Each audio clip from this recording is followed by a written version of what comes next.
Please subscribe the channel and press bell icon for notification. नमस्कार, CNBC आवाज पर आप सभी का स्वागत है। आप देख रहे हैं आपका पसंदीदा स्टार्टअप शो आवाज एंटरप्रेन्योर और मैं हूं हर्षदा सावंत। ये वो शो है जहां पर हम बात करते हैं भारतीय स्टार्टअप इकोसिस्टम के नए ट्रेंड्स, बड़े मुद्दे और साथ ही नए आइडियाज की। भारतीय स्टार्टअप इकोसिस्टम को विश्व के तीसरे स्थान पर पहुंचाने में जहां देश के एंटरप्रेन्योर्स और इनोवेटर्स की सबसे बड़ी भूमिका रही है, वहीं इन आइडियाज को बैक करने वाले वेंचर कैपिटल फंडिंग का भी अहम योगदान रहा है। 2008 से लेकर अब तक भारत में कम से कम $200 बिलियन से ज्यादा का निवेश वेंचर कैपिटलिस्ट ने ही किया है और इस निवेश में एक तबका है माइक्रो वीसीज का। IVCA यानी कि इंडियन वेंचर कैपिटलिस्ट एसोसिएशन की हाल ही में रिपोर्ट आई है जो पिछले 3 सालों में कहती है कि माइक्रो वीसीज ने इंडियन स्टार्टअप इकोसिस्टम में $341 मिलियन का निवेश किया है। 2014 में जहां देश में 29 माइक्रो वीसीज थे, वहीं आज ये संख्या बढ़कर 88 हो गई है। माइक्रो वीसीज का बढ़ता निवेश और भागीदारी पर बात करने के लिए हमारे साथ हैं IVCA के प्रेसिडेंट रजत टंडन। रजत, स्वागत है आपका। आमतौर पर हम इस आंकड़े को देखकर काफी खुश होते हैं कि वेंचर कैपिटल निवेश भारत में कितना बड़ा है, किन किन कंपनियों में नया निवेश आ रहा है, लेकिन आज हम बात कर रहे हैं माइक्रो वीसीज की। तो let's start with the basics Rajat. Micro VCs exactly है क्या? क्योंकि नॉर्मली एंजल इन्वेस्टिंग की बात होती है, फिर सीड फंड की बात होती है और उसके बाद फिर वो series A, B, C, D and beyond की बात होती है। तो माइक्रो वीसी कहां पर फिट होता है और भारत में इतनी बड़ी संख्या कैसे बढ़ने लगी है? बढ़िया हर्षदा, शुक्रिया। ये आपने बहुत अच्छा टॉपिक चुना है आज के लिए। और हमने अभी, जैसे आपने कहा, एक रिपोर्ट निकाली है माइक्रो वीसी, जिसको कहते हैं शायद सूक्ष्म वीसी इन्वेस्टमेंट्स। अगर आप अभी देखें कि स्टार्टअप्स में 6 तरीके के इन्वेस्टर होते हैं। सबसे पहले तो जब स्टार्टअप शुरू करता है तो उसके दोस्त यार उसको पैसा देते हैं। उसके बाद थोड़ा जब वो बढ़ता है तो लोग बोलते हैं चलिए जी अब हम प्रोडक्ट ट्राई करना चाहते हैं, तो एंजल आ जाता है बीच में। उसके बाद इंक्यूबेटर में बैठेंगे या कुछ एक्सीलेटर में बैठेंगे जहां पर वो अपना प्रोडक्ट बनाना शुरू कर देते हैं। अब जैसे ही ट्रैक्शन बढ़ता है, जैसे आपने कहा कि प्री सीड का मतलब होता है कि आप प्रोडक्ट बना रहे हैं, और सीड होता है जहां पर आप मार्केट फिट देखेंगे कि ये प्रोडक्ट मार्केट में बिकेगा या नहीं बिकेगा। तो वो रिस्क जो उठाना है वो उसके लिए आपको पैसा लगाना है, और पैसा जो आप लगाने जाते हैं तो आप लोगों से ढूंढते हैं कि हम हमारे को अब हमारे इन्वेस्टमेंट में आप पैसा लगाइए। अब ये एक मतलब कड़ी है जिसमें आप इंक्यूबेशन या अपने खुद दोस्तों के बाद सीधे आपको जंप करने के लिए बीच में कोई आपको, जैसे बोलते हैं सीढ़ी की, कोई आपको वो नहीं मिलती है। तो ये माइक्रो वीसी जो है, जो बीच में आते हैं, मतलब जहां आपकी समझ लिए 3-3.5 करोड़ से 15 करोड़ तक की रिक्वायरमेंट होती है, उस बीच में ये लोग अपना पैसा लगाने की कोशिश करते हैं। और आप अगर देखेंगे इस समय, क्योंकि प्रोडक्ट बन ही रहा है और उसका आगे मार्केट फिट जाना है, तो ये बहुत रिस्की है, काफी हाई रिस्क जिसको हम कहते हैं। अंदाजा आप लगा ही सकते हैं, जब हाई रिस्क और हाई रिटर्न तो हम हमेशा से सुनते ही आ रहे हैं। तो यहाँ पर ये माइक्रो वीसी एक ऐसे बीच में आते हैं जो ये कोशिश करते हैं, क्योंकि यहाँ से माइक्रो वीसी अगर एक दफा आ गया बीच में, उसके बाद आप देखते हैं कि आगे वीसीज इन्वेस्टमेंट करते हैं, फैमिली ऑफिसेज इन्वेस्टमेंट करते हैं, लार्ज फंड्स शुरुआत करते हैं जो इंडिया के अंदर इन्वेस्टमेंट करेंगे, और उसके बाहर ग्लोबल, अगर प्रोडक्ट ग्लोबल है तो ग्लोबल फंड्स भी आके आपके अंदर इसके अंदर पैसा लगाने के लिए तैयार होंगे। तो हमने ये डेफिनेशन इसलिए निकाली कि ये एक जो कड़ी थी जहां पर लोगों को, स्टार्टअप्स को थोड़ी मुश्किल होती है पैसा करने की, तो उसमें हमने एक सर्वे किया कि हमारे Please subscribe the channel and press bell icon for notification. India के अंदर कि कितने लोग इस पर्टिकुलर सेक्टर में खेल रहे हैं। और आपको मतलब खुशी होगी समझ के कि 90 से ऊपर, नियरली 90 तक माइक्रो वीसीज हैं अभी 2020 में, जो ये सिर्फ मेरे ख्याल 30 के करीब थे 2014 में।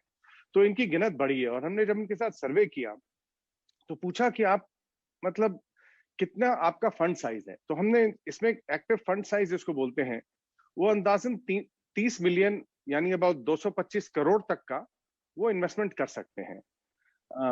और ये जो अभी माइक्रो वीसीज हैं, जैसे आपने एक नंबर बोला था कि 3040 मिलियन के करीब, जो 2500 करोड़ के करीब रहता है, उसमें कम से कम 550 स्टार्टअप्स ने एक्चुअली बेनिफिट भी किया है पिछले 3 साल में से। अब आपने कहा कि ये एक ऐसा पीरियड या फिर एक ऐसे स्टार्टअप की जर्नी में या फिर पूरे टाइमलाइन में एक ऐसी जगह पर आते हैं जहां पर रिस्क मैक्सिमम रहता है, लेकिन रिवॉर्ड भी फिर उतना ही बेहतर होगा। रजत, जो अब तक की फंडिंग हुई है, क्या आप हमें एग्जांपल्स के साथ अंदाजा दे सकेंगे कि किस तरह के रिटर्न्स बने हैं?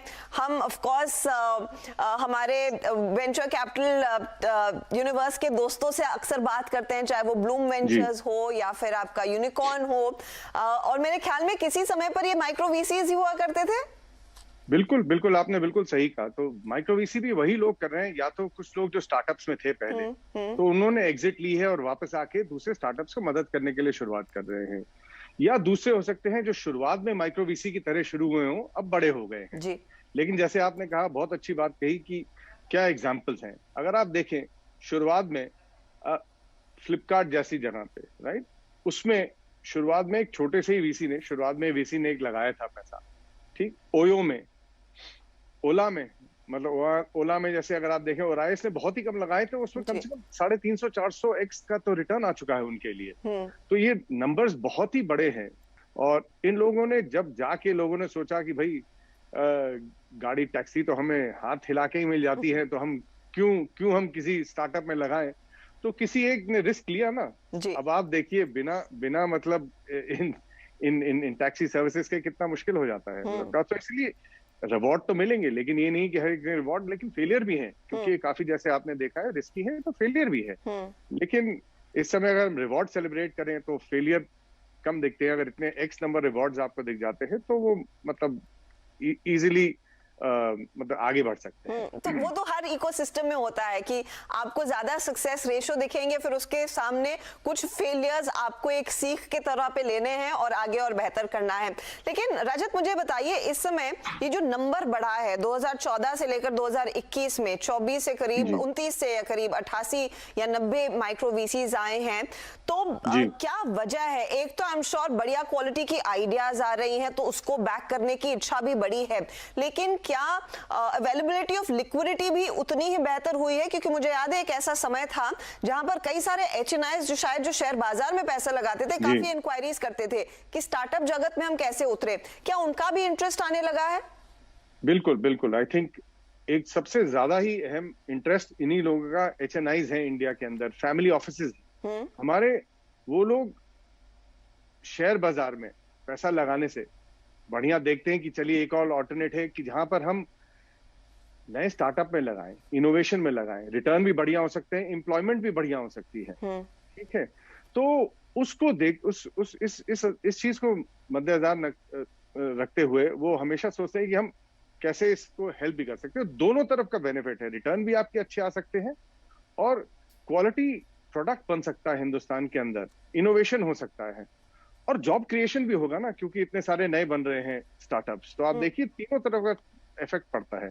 इस समय जिन लोगों से आप लोगों ने बातचीत की है इस पर्टिकुलर सर्वे में, वो कौन से सेक्टर्स हैं जहां पर उनको दिख रहा है कि हाँ ग्रोथ रहेगी, आगे अच्छी अपॉर्चुनिटीज हैं और शायद उसको बैक किया जाएगा? देखिए, सेक्टर तो सभी को मालूम है, आज की तारीख में सैस सेक्टर बहुत अच्छा बढ़ रहा है, आर्टिफिशियल इंटेलिजेंस का सेक्टर अच्छा बढ़ रहा है, बैंकिंग फाइनेंशियल सर्विसेज का अच्छा, हेल्थ केयर तो बहुत ही अच्छा रहा है पीछे, और एजुकेशन तो आप देख ही सकते हैं कि कहां से कहां लोग पहुंच गए हैं। तो लाइफ साइंसेज, हेल्थ, इन सब में ये सेक्टर्स, यही I think nearly 50% of these micro VCs, ये लोग अभी उसमें इसी सेक्टर में फोकस करते हैं। Please subscribe the channel and press bell icon for notification. Forward Rajat, क्या आपको लग रहा है ये संख्या डेफिनेटली आगे बढ़ती हुई दिखाई देगी, या फिर आप ये कहेंगे कि जिस तरह से ब्लूम जैसी कंपनियां माइक्रो वीसी से वीसी में ग्रेजुएट हुई हैं, वो एक साइकिल देखी जाएगी जिस पर शायद एक भरोसा भारतीय इकोसिस्टम का बढ़ेगा, क्योंकि अब तक जो बड़ी फंडिंग हुई थी वो विदेशी निवेशकों की हुई थी। क्या आपको लग रहा है कि यहाँ से इन माइक्रो वीसीज के जन्म लेने से, इनकी भागीदारी बढ़ने से भारत के डोमेस्टिक कैपिटल को भी उतना ही बूस्ट मिलेगा जितना शायद विदेशी पैसे ने बढ़िया रिटर्न्स कमाए हैं? अर्शदा, सही आपने कहा कि अभी विदेशी पैसा, आज की हमारी इंडस्ट्री में 90% पैसा विदेशी है। करेक्ट। हमारा पूरी तरीके से योगदान होना चाहिए कि हमारा डोमेस्टिक पैसा है वो भी इस सेक्टर में लगाया जाए। उससे भी हमारे डोमेस्टिक लोगों को, जो कंपनीज हैं, लार्ज फाइनेंशियल इंस्टीट्यूशंस हैं, उनको भी इससे बेनिफिट मिले। तो सर्टनली आप देखेंगी, जैसे ब्लूम का आपने बोला, वैसे 314 भी थे, वो भी आगे बढ़े। तो जो छोटे शुरू करे हैं उन पे जब ट्रस्ट बढ़ता जाएगा, उनके रिटर्न्स और एग्जिट्स, और आपने देखा है कि हमारे स्टार्टअप्स बहुत अच्छा काम कर रहे हैं, अगर अच्छा करते रहेंगे तो और उनको पैसा आएगा, और पैसा आएगा तो कहाँ से आएगा?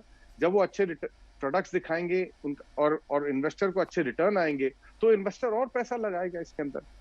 रजत, एज अ फाइनल पॉइंट मैं आपसे पूछना चाहूंगी, आई एम श्योर एलपीज का इंटरेस्ट आया, हमने एचएनआईज की बात की थी, लेकिन वो क्या कुछ चीजें हैं जो माइक्रो वीसीज को अट्रैक्टिव बनाती हैं और माइक्रो वीसीज खुद कंपनियों के साथ जुड़ना चाहते हैं? क्या नॉर्मली हम देखते हैं कि एक एंजल इन्वेस्टर आपको कुछ बेसिक समझाता है, बिजनेस को कैसे स्केल किया जाए, कुछ इनपुट्स आपको वेंचर कैपिटलिस्ट भी आकर देते हैं, आपके बोर्ड के साथ जुड़ जाते हैं, आगे के एवेन्यूज आपके लिए खोलते हैं। तो क्या कुछ चीजें हैं एक एंटरप्रेन्योर जो सीख सकता है और अब्सॉर्ब कर सकता है एक माइक्रो वीसी के जरिए?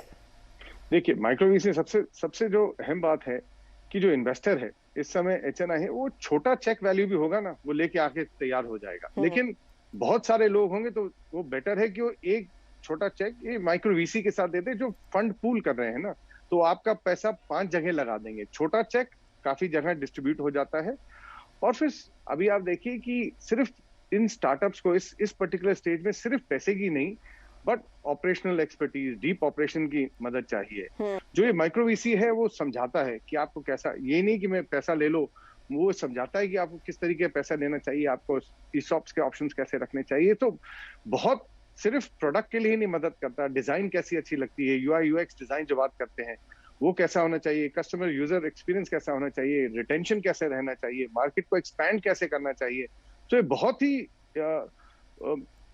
रहस्य की चीजें हैं जो मैं कहता हूं कि माइक्रो वीसी आपके साथ, उनके साथ बैठ के बात करते हैं। तो इनफैक्ट आप ये कह सकते हैं कि माइक्रो वीसीज के पास आपके बिजनेस को फाइन ट्यून करने की चाबी है, और वो भी अर्ली स्टेज में, बाद में नहीं। रजत टंडन, बहुत बहुत शुक्रिया हमारे लिए समय निकालकर इन तमाम बारीकियों पर बात करने के लिए।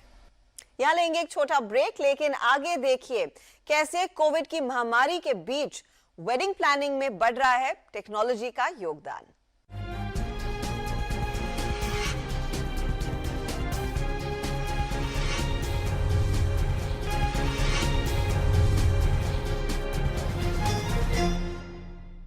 वेलकम बैक, सीएनबीसी आवाज पर आप देख रहे हैं आवाज आंतु। Please subscribe the channel and press bell icon for notification. प्रेन्यम, कोविड काल में virtual meetings, virtual classes, virtual court hearings के साथ अब शादियां भी वर्चुअल तरीके से ही हो रही हैं। कोविड के फिर से बढ़ते केसेस, भीड़ वाले फंक्शंस पर पाबंदी और सोशल डिस्टेंसिंग के नियमों के बीच शादी जैसे बड़े पारिवारिक इवेंट्स की ऑनलाइन प्लानिंग, एग्जीक्यूशन और मेहमानों की खातिरदारी में मदद कर रहे हैं कई स्टार्टअप्स। अब ये ट्रेंड क्या एक स्टॉप गैप सॉल्यूशन है या फिर इसका चलन और जोर पकड़ेगा? इसी पर बात करने के लिए हमारे साथ वेडिंग मैनेजमेंट ऐप वेड हेवन की को-फाउंडर ऋषिका अग्रवाल जुड़ रही है। ऋषिका, वेलकम टू आवाज एंटरप्रेन्योर। आप एक बहुत ही नई कंपनी है, मुझे बताइए ये कोविड में एक तो बिजनेस शुरू करना आप लोगों के लिए कैसा रहा है, और एक ऐसे समय जहां पर लोग सोच रहे थे कि वेडिंग को 1 साल के लिए टाल दिया जाए, तब आप इस बिजनेस में कैसे उतरे? जी बिल्कुल, thank you so much first of all हमें यहाँ बुलाने के लिए। तो जैसा कि आपने बोला कि कोविड से वेडिंग इंडस्ट्री ऑब्वियसली इम्पैक्ट हुई है, एंड अनफॉर्चुनेटली हमने अपनी कंपनी जस्ट तभी लॉन्च की जैसे ही कोविड भी आया इंडिया में एंड पूरी दुनिया में। बट सिंस हमने थोड़े से उससे पहले ही अपनी तैयारियां शुरू कर ली थी, अपना प्लानिंग एंड रोड मैप हमने थोड़ा सा सेट कर लिया था, तो कोविड का इम्पैक्ट नेचुरली हुआ, पर वी यूज दैट टाइम अपना यूजर बेस बढ़ाने में, अपनी मार्केटिंग में और लोगों की रिक्वायरमेंट समझने में, और हम वर्चुअली एंड डिजिटली कैसे हेल्प कर सकते हैं शादियों में लोगों को, उन सब के लिए हमने कोविड वाला पीरियड यूज किया। तो वेड हेवन बेसिकली एक वेडिंग मैनेजमेंट ऐप है जो कि सारा वेडिंग प्रोसेस डिजिटली हैंडल करती है अपनी ऐप पे। तो starting from guest list banana, invites भेजना, लोगों का RSVP ट्रैक करना, लोगों से फोटोज कलेक्ट करना, इवन लाइव बारात ट्रैकिंग, पूरा स्केड्यूल एंड सारी इंफॉर्मेशन, सारी अपडेट्स लोगों को एक ऐप के थ्रू देना। तो जो भी वेडिंग का प्रोसेस का मैनेजमेंट वाला काम होता है वो हम पूरा डिजिटली इस ऐप पे हैंडल करते हैं। एंड गिवन कोविड, जहाँ पूरी दुनिया का और डिजिटाइजेशन काफी ज्यादा बढ़ गया है, तो this really helped us actually. लोगों की एक्सेप्टेंस काफी बढ़ गई है for using apps for various aspects of their life. तो this was sort of a blessing in disguise. तो that really helped us actually. तो जहां तक मैं समझ पा रही हूँ, आप लोगों ने ऐसा नहीं किया कि वेडिंग प्लानिंग में उतरे और फिर डिजिटल गए। आपका बिजनेस मॉडल यही था कि एक शादी में जो जो चीजों की जरूरत होती है, चाहे वो वो गेस्ट लिस्ट तैयार करना, कौन कब पहुंच रहा है, किसे किसे पिकअप करने जाना है, वो सब चीजें आप वैसे भी एक प्लेटफॉर्म के जरिए ही करने वाले थे, राइट? वो from day one a digital platform. Right, that's correct. तो ये बताइए फिर अब कितना स्केल कर पाए हैं, या फिर कितने आपने एक्चुअली दिलों को मिलाया है? ये बताइए कितनी शादियां फाइनली आपने पूरी कराई हैं ऑन इस प्लेटफॉर्म के जरिए? जी बिल्कुल। तो इस प्लेटफॉर्म पे जब से हमने लॉन्च किया तब से अब तक around Please subscribe the channel and press bell icon for notification. 22-23 weddings हुई हैं हमारे प्लेटफॉर्म पे। एंड मंथ ओवर मंथ जैसे जैसे लॉकडाउन खुलने लगा, हमारा user base has grown 10x in the past few months. But आपके लिए सबसे बड़ा चैलेंज क्या रहा? क्योंकि शादियों में, जैसे मैंने इंट्रोडक्शन में भी कहा, ये एक पारिवारिक इवेंट होता है। आप चाहे किसी को पसंद ना करें, आप तभी भी जाते हैं शादी में ताकि आपको ना किसी दूसरे लोगों से मिलने का मौका मिलता है। It's just an escape to meet your family and a reason to get away from office as well. तो इस सब के बीच में सोशल डिस्टेंसिंग करनी है, कम लोगों को बुलाना है, इस सब में आपके लिए सबसे बड़ा चैलेंज क्या था? तो दो मेन चैलेंजेस हैं हमारे इस पॉइंट पे। तो वेडिंग इंडस्ट्री में बहुत सारी एप्स एग्जिस्ट करती हैं, इंडिया में भी एंड अब्रॉड भी। Most of them are big and very good companies जो कि वेंडर मैनेजमेंट करती हैं, वेंडर एग्रीगेशन करती हैं। आपको बहुत सारे जो भी फोटोग्राफर, मेकअप आर्टिस्ट, फ्लोरिस्ट, जिन भी आपको लोगों की जरूरत पड़ती है वो आपको प्रोवाइड करती हैं, आइडियाज एंड इंस्पिरेशन प्रोवाइड करती है। तो इस टाइप की बहुत सारी एप्स हैं and which are doing a fabulous job. हमारा काम थोड़ा डिफरेंट है, हम मैनेजमेंट एस्पेक्ट हैंडल करते हैं, जिसके लिए या तो आप प्लानर हायर करते हैं या घर के जो बड़े लोग होते हैं, पेरेंट्स, चाचा, ताऊ, वो लोग सारा ये हैंडल करते हैं। गेस्ट लिस्ट का काम, रिटर्न गिफ्ट का काम, पूरा लोगों के पिकअप अरेंजमेंट, होटल्स, इन सब का काम।